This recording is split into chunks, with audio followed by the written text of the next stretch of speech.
to the channel. I'm back to break down this 14-game MLB DFS slate on DraftKings and FanDuel. Lots to go over here, lots of pitching options, lots of hitting options. Excited to get into it. I hope you guys win some money tonight. But before we do, quick reminder, if you do enjoy the content at any point in this video, if you could please take a moment to leave a like on this video, subscribe to the channel, and hit the notification bell. That would be greatly appreciated. Right on the brink of 1,000 subscribers. It takes 1 second to do. It greatly helps me. It's free. And yeah, I really do greatly appreciate that. And then furthermore, don't forget to stay tuned to the end of the video for my home run call of the day. If you like those home run calls, been on a roll with those all season. And lastly, if you do want to get very serious about MLB DFS, I do offer an MLB DFS premium package that's linked below in the description. You get access to all the same tools that I use when building my own MLB DFS lineups. Things like my starting pitcher data sheet, a highlighter StatCast data, splits leaderboard, team hitting data, etc., as well as direct access to me to ask me questions via direct message on Patreon or the Discord chat. So let's go ahead and start breaking down the slate today. Get you guys in the cash line tonight. And as always, I like to do that by sorting my sheet by K rate. It's fantasy sports. We get points for strikeouts. Figure out the top pitchers we want to have on the slate today, and then we'll break it down the hitting on the second half of the video. And the top guy on the slate today from a K rate aspect is going to be Brandon Woodruff. Only problem is the matchup he has to take on the San Francisco Giants. Less than an ideal matchup, but he still features a 29.9% K overall with a 28.6% K rate to righties and a 31.1% K rate to lefties, as well as very impressive ground ball, fly ball slugging rates to both sides. So Woodruff is the real deal. It's in San Francisco, which is one of the best pitching environments in baseball. Definitely a big upgrade from pitching in Milwaukee, so he has that going for him as well. And definitely going to be an interesting option. It's really just a matter of whether we really want to pay that price tag in this particular matchup when there might be some other pitchers we talk about that have a little bit of better matchups. He is 9-4 on DraftKings, 10-6 on FanDuel, and definitely a decent option. Just the matchup's not the best. That's what it comes down to. I think I made that pretty clear, but that's the case, especially when we have the second guy taking on Blake Snell taking on the Arizona Diamondbacks. It's a much friendlier matchup. He has a 29.7% K overall with a 12.5 swinging strike rate, 27% K rate against righties, and a 39.3% K rate against lefties. And right as soon as I say it's a friendlier matchup, I will say the Diamondbacks have been pretty good against lefties on the season. But overall, they're just really not a good team. I think Blake Snell has plenty of upside here. He's 9-4 on FanDuel. Over on DraftKings, he's priced all the way down to 7-7. So specifically on DraftKings, this play really intrigues me. When you look at his recent outings, the last 2 times out, he took on a Dodgers team last time. That's a tremendous team. He only allowed 1 earned run to over 7.2 innings pitched with 10 Ks. And the time before that, he went 5 innings pitched against Philly with 9 Ks. So, and then his last time against Arizona, he had 13 Ks, 0 earned runs, over 7 innings pitched. So I think Blake Snell is really starting to find his groove here. You get a nice discount on him over on DraftKings specifically. On FanDuel, I think he's still viable, but on DraftKings, you got to really like that price tag today. Charlie Moore taking on the Dodgers. Once again, a guy that has a great amount of talent, just not the best matchup in the world. And for that reason, I'm not really sure that's necessary to go to him. But you should get him low owned if you want to go there. I wouldn't call you crazy at all with a 28.9% K overall. Good ground ball, fly ball stuff. A 32.6% K rate to lefties and a 26% K rate to righties. He is the real deal. So if you want to go there, no issues with that. Just keep in mind the Dodgers do have a 4.55 implied run total. To me, that's a little bit scary, especially when we can go to a guy like Lucas Giolito taking on the Pittsburgh Pirates, who gets a tremendous matchup. He has the top swinging strike rate on the slate by a pretty large margin here, a 15.5% swinging strike rate, 28.3% K rate overall, a 27.4% K rate against righties, and a 29.2% K rate against lefties. And the Pittsburgh Pirates lineup is just not very good at all, and he is a 334 favorite. So a huge favorite here, expected to win very easily. It's a great matchup. He's 10-2 on FanDuel. Over on DraftKings, they have him priced at 8-8. And when you factor in his stuff, the matchup, all the above, I think he's, by far the top option of anyone we've discussed so far. Everything just matches up to maximize his fantasy points tonight, so I definitely like him. And I definitely like Lance McCullers, next guy on the list, taking on Seattle. Another easy matchup with a 27.8% K overall, a 12.1 swinging strike rate, tremendous ground ball, fly ball stuff, a 30.3% K rate to righties, and a 24.7% K rate to lefties. Very good across the board as far as hard contact, too. And when you're looking at the Vegas lines as far as how he's expected to fare tonight, he is a 163 favorite. The Seattle Mariners only have a 3.55 implied run total. He's 9-2 on FanDuel. Over on DraftKings, he's 10-1. So on DraftKings, he's a little priced up, compared to some of these other options. We discussed a guy like Blake Snell, priced all the way down. On FanDuel, he looks to be kind of in the cheaper range than some of these guys we've talked about so far. So, some of these plays might be a little bit site dependent tonight as we continue along here. We have Austin Gomber taking on the Texas Rangers. I think he could be an interesting option because the Texas Rangers lineup is just really not good. He is pitching outside, let's see if we can find that game here. Outside of Coors Field, it's in Texas. He's a 137 favorite, 8-2 on FanDuel. Over on DraftKings, they have him priced at 7-7, or I'm sorry, 8-2 as well. And, he's been pretty solid. The only problem with him is he's been capped out right around like mid-80s pitches. Last time against the Cubs, he had 8 Ks, 4.2 innings pitched, and he was pulled out to 86 pitches. That's a little less than ideal. Honestly, on a slate this big, that makes me a little bit nervous. I would give you the full green light except for the pitch count. 24% carry to righties and 23.4% carry to lefties. For his price tag, with being limited on a pitch count, that's a little bit scary for me. So a decent option. Talking it through with you guys, though, with the price tag and everything, I think it might be a little bit too priced up. Jamison Tyone taking on the Los Angeles Angels. They continue to be a team I've been targeting a lot. The strikeout rate's really climbing for them in the latter half of the season. He has a 23.5% K overall with a 12.1 swinging strike rate, a 24.6% K rate to righties, and a 22.1% K rate to lefties. Has been pretty solid across the board. And like I said, it's really just the matchup thing. The Angels continue to strike out a bunch. I think he's got a bunch of K upside in this particular matchup. He's 8-4 on FanDuel. Over on DraftKings, they have him priced at 7-3, so another friendly price tag over here on DraftKings. His last time out, he allowed 5 earned runs. The 2 times prior, 3-3. Not the greatest performances, but if there was ever a matchup where I think he can really bounce back, I think this is the one. And I think you can take that price discount if you really need to get up to bats. I feel pretty good about his likelihood of a good performance here. And then as we go along here, things start to thin out pretty quickly as far as my interest on this slate today. I mean, we still have these teams that we've been looking to target that I'll always bring up. The Miami Marlins I've been targeting a lot.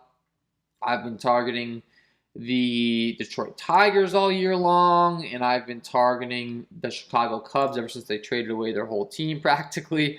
So if you want to go to John Gant, Trevor Williams, or Cole Irvin, they really, all three of them don't have the best stuff. I mean, Trevor Williams has the highest K rate by far of the three. Taking on a Miami team that we continue to target, as mentioned. If you want to go to him, I think it's viable because I think anyone's viable against the Miami Marlins right now. And I think this is only going to be a 7-inning game on a back-to-back is the only thing I would mention here. It's only featured on DraftKings, so that's the downside, I guess, of targeting him. But also, those last two guys. That's pretty much all I got for pitching. Let's go ahead and transition over to bat. As always, I like to go ahead and sort my sheet by Sierra, scaling our active ERA from worst to best. It's a good way of determining how good a pitcher's been so far in the season and how good he's expecting to be in the future. And I do think the worst on the slate's a little bit of an outlier here. Eduardo Cabrera taking on the New York Mets. As mentioned, this is a back-to-back. This is only going to be on DraftKings. But, I mean, he's a top prospect. He's only pitched 6 innings pitched. I think that's just, we can kind of ignore that and check the Vegas lines as far as the Mets are concerned. In that game, the worst on the slate is John Gant. I mentioned maybe being able to pitch him. I mean, his ground ball, fly ball stuff's really not the worst, and his slugging's really just bad against lefties, and the Chicago Cubs are a very good team, so I don't really think I'm looking to stack up the Cubs today. They only have a 4.18 implied run total. I mean, if you really want to get sneaky, John Gant's not the greatest, and the Minnesota Twins bullpen's not the greatest, but it's also only 75 degrees in Minnesota tonight. The wind's blowing in 5 miles an hour. It's really not the best hitting environment. I'm not all that excited to be targeting that. The first place that I'd be excited to be targeting is the New York Yankees taking on Jaime Barria. Grab ball, fly ball stuff's not good. Hard contact stuff's not good. He doesn't strike anyone out. He gets up a 494 slugging to righties. He gives up a 471 slugging to lefties. Has been a little bit better against lefties on the season, but still really not good. And the strikeout rate's just really low. 9.1% carry to lefties, 14.6% carry to righties. We never worry about the Yankees' power upside. We just worry about them striking out. And when you're taking on a pitcher that doesn't strike out a lot, I think you have to have a lot of interest in this Yankees offense tonight with guys like LeMahieu, Rizzo, Judge, Stanton, Gallo, Voit, Sanchez, Odor, Velasquez. I mean, the amount of power in this lineup is just tremendous. And like I said, if we're not worried about the opposing pitcher striking them out, and he gets up a lot of hard contact, I think it's going to be a great spot for these Yankees. That's kind of their kryptonite, and they don't have to worry about it tonight. So I like the New York Yankees stack. Zach Davies taking on the Minnesota Twins. We had mentioned the other side of that game not having interest. Zach Davies has been struggling this season with a 490 slugging given up to righties and a 407 slugging given up to lefties. And the Chicago Cubs bullpen is one that really doesn't fear us or scare us at all. Twins have a 5.32 implied run total. They're still in that same hitting environment that I mentioned isn't the friendliest, but a much friendlier matchup for them, taking on Davies in that Cubs bullpen. And they're starting to get a little bit healthier. You know, they got rid of Nelson Cruz, but now Byron Buxton's back in that lineup. That's a big deal for them. So now they have Buxton, Polanco, Donaldson, Kepler, Sano in the middle of that order. It's a big bat to add. Luis Arias at the top. Nick Gordon, Ryan Jeffers, Anderson Simmons. Gordon and Simmons basically just contact hitters. Jeffers does have a lot of power. Luis Arias kind of contact too, but he can have some big games being in the middle of this order. We've seen it time in and time out from him. You know, he just comes through with a single and then scores and then another double and then another single. And the next thing you know, at his cheap price tag, he could definitely pay off for you. So Twin stack's going to be viable. Bryce Wilson taking on the Chicago White Sox. This is going to be another spot that I'm very excited to target. Bad ground ball, fly ball stuff, bad hard contact stuff. He gives up a 500 slugging to righties, a 468 slugging to lefties, and the Chicago White Sox lineup is looking very good now that they're starting to get healthy. They have a 6.01 implied run total. It's in Chicago, which is a pretty friendly hitting environment. Pulling up the diagram as far as how that plays to hitters here in guaranteed right field. Not the friendliest in the world, but honestly, when it comes to home runs, it plays pretty well across the board, and that's what we're looking to target. Right field, it plays good for home runs. Left field, it plays good for home runs. And for that reason, you know, I'm definitely going to have some interest in this stack, and I'm going to have interest in both sides. I mean, he gives up even more hard contact to righties, which is a great thing because most of the Chicago White Sox elite bats are right-handed hitters. Jim Anderson, Luis Robert, Jose Abreu, Eloy Jimenez, Yon Moncada, Yasmani Grandal, Andrew Vaughn, Brian Goodwin, Larry Garcia. I'd have interest in every single bat up and down this lineup, 1 through 9. It's just a tremendous lineup right now, and I definitely like stacking up the Chicago White Sox. I love targeting Matt Moore with right-handed power. He's terrible as far as hard contact stuff, ground ball stuff. He gives up a 539 slugging to those righties. Lefties, he's much more effective. So the Washington righties are going to be in play for you tonight. Lane Thomas, Victor Robles, Josh Bell, Carter Kieboom, Keibert Ruiz, Adrian Sanchez, Luis Garcia, like them all. Carter Kieboom specifically, top prospect, really starting to show some power. I think he's a great option tonight. Garrett Richards taking on the Tampa Bay Rays is another guy we can be targeting. I mean, look across the board, ground ball, fly ball stuff's bad, hard contact stuff's bad. He gives up a 520 slugging to righties, a 413 slugging to lefties. I will say with Garrett Richards, he is very reverse splitsy, so you do prefer to target the right-handed hitters in an extreme way when it comes to him. He's just much better at keeping the ball on the ground to those lefties.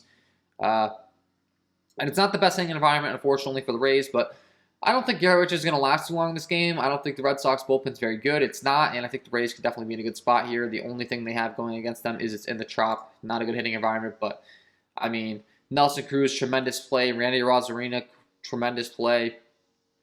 Andy Diaz, tremendous play.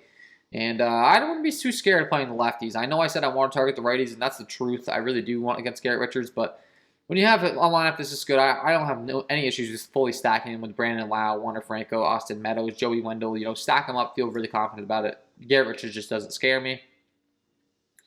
Cole Irvin taking on Detroit. He's the guy that I'm really not looking to target all that much, to be honest, especially because the Detroit lineup's just really not good. But Jordan Lyles is the next guy we can really be targeting. Unfortunately, he's taking on the Colorado Rockies, but I mean, he's just been terrible. He very clearly has the worst hard contact rate on the slate, 39.5% hard contact rate. He gives up a 553 slugging to righties. That's second worst on the slate as far as that's concerned, and a 480 slugging to lefties. That's worst on the slate as far as that's concerned, outside of the small sample size at Edward Cabrera, which doesn't count. So Jordan Lyles, very easy to target. The Rockies don't have the most loaded lineup, unfortunately, but maybe that gets some lower ownership, and they're in a great hitting environment in Texas. It may not be Coors Field, but Texas is still great. Always love targeting Texas as far as the chart's concerned. You can see in Globe Life Field. Green across the board. Great hitting environment. And you got to have interest in the stack. CJ Cron, Trevor Story, Charlie Blackmon, Brendan Rodgers, Connor Joe. Definitely can stack up the Rockies and feel pretty good about it. They don't have the most talent, but I mean, the opponent could really make them shine today. Keegan Aiken taking on the Toronto Blue Jays, another guy that's not good. Ground ball, fly ball stuff's bad. He gives up a 515 slugging to righties, a 529 slugging to lefties, and I actually lied about Jordan Lyles having the worst slugging to lefties because Keegan Aiken does. He's absolutely terrible, so he was right next to him. Didn't catch my eye. And, yeah, Keegan Aiken not good. The Toronto Blue Jays lineup has a bunch of talent in it. And they're definitely going to be a viable stack tonight. They have a 6.22 implied run total. The Baltimore Orioles bullpen's terrible. Feel free to load up on these talented Toronto Blue Jays bats. George Springer, Marcus Semien, Vladimir Guerrero Jr., Bo Bichette, Teoscar Hernandez, Alejandro Kirk, and Guriel Grichuk as well. Great against left-handed pitching. And as you can see, as we're going along this slate, there's a lot of options to target. There's a lot of great offenses. I'm trying to narrow it down for you guys, but honestly, some of these guys, like we reviewed so many good spots already. And there's going to continue to be a bunch of good spots here, and mostly against, you know, right-handed hitting. These pitchers really struggle. We have Zach Plesac, Patrick Corbin, really bad against righties. You can definitely target him with the Philadelphia Phillies righties. He gives up a 549 slugging. So, you know, definitely have interest in Segura, JT Realmuto, Andrew McCutchen, Bonifacio, Freddie Galvis, Ronald Torreyes on the road in that hitting friendly ballpark in Washington.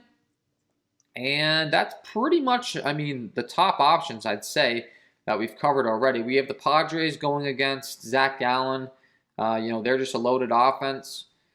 And you could definitely be targeting Zach Gallen from a hard contact aspect because he has been giving up, you know, a 44.1% hard contact rate to righties. That's worst on the slate. Against lefties, he's been a lot better, but against righties, he hasn't been so good. And we know the Padres have some really good right-handed hitters in Manny Machado, Fernando Tatis, Tommy Pham. Mostly lefties outside of that, so that might actually limit my interest in the stack a little bit. But that Arizona Diamondbacks ballpark, I really do like to target the lefties, and I do like targeting the bullpen as well. The Diamondbacks bullpen has been very, very bad. And then, yeah, that's pretty much it here, guys. I mean, I could go on and on. But I think we've covered the most top options. Jose Quintana taking on Milwaukee is a guy that I have to bring up. His splits against righties is really, really bad because it's worse than the slate. A 565 slugging given up to righties. A 37% hard contact rate. A 415 WOBA. That's not good. So the Milwaukee righties are definitely going to be in play. Only problem is in San Francisco. It's only 60 degrees. It's really not the best hitting environment and or weather. But if you want to go to Adames, Garcia, Lorenzo Cain, Manny Pena, you know, they're definitely viable options. And, yeah, that's about all I got. You know, the Red Sox against Ryan Yarbrough, he has given up some hard contact to right-handed hitting. And he has a 474 slugging given up. The Red Sox definitely do have some sluggers off lefties with guys like Xander Bogaerts, JD Martinez, Bobby Dahlbeck, Christian Vasquez. But I think we've covered the top options. I think we're ready to get into the home run call of the day. So without further ado, let's get into it. And my home run call of the day today is going to be Luke Voit taking on Jaime Barria. We had mentioned his hard contact issues overall. Really does not fear us. Doesn't strike anyone out. Gives up a 494 slugging to righties with a 41.7% hard contact rate. That's not going to get the job done. And then when you break down his repertoire, he's pretty much a two-pitcher pitcher. Goes to the fastball-slider combination. Goes to the fastball 37% of the time. The slider 44% of the time against righties. And Voit crushes those pitches. Against the fastball, you're looking at about a 92 to 93 mile-an-hour fastball from Jaime Barria, and Luke Voit features a 500 ISO with a 554 WOBA. And the slider's not an issue either because Luke Voit features a 302 ISO with a 359 WOBA. Love this spot for Luke Voit. Get him in your lineups because he is my home run call of the day. So there you have it, guys. Luke Voit taking on Jaime Barria. Get him in your lineups. And that is all from me in this one. If you did enjoy the content, if you could please take a moment to leave a like on this video, subscribe to the channel, hit the notification bell. That would be greatly appreciated. Wish you guys all the best of luck tonight, and we will see you in the next one.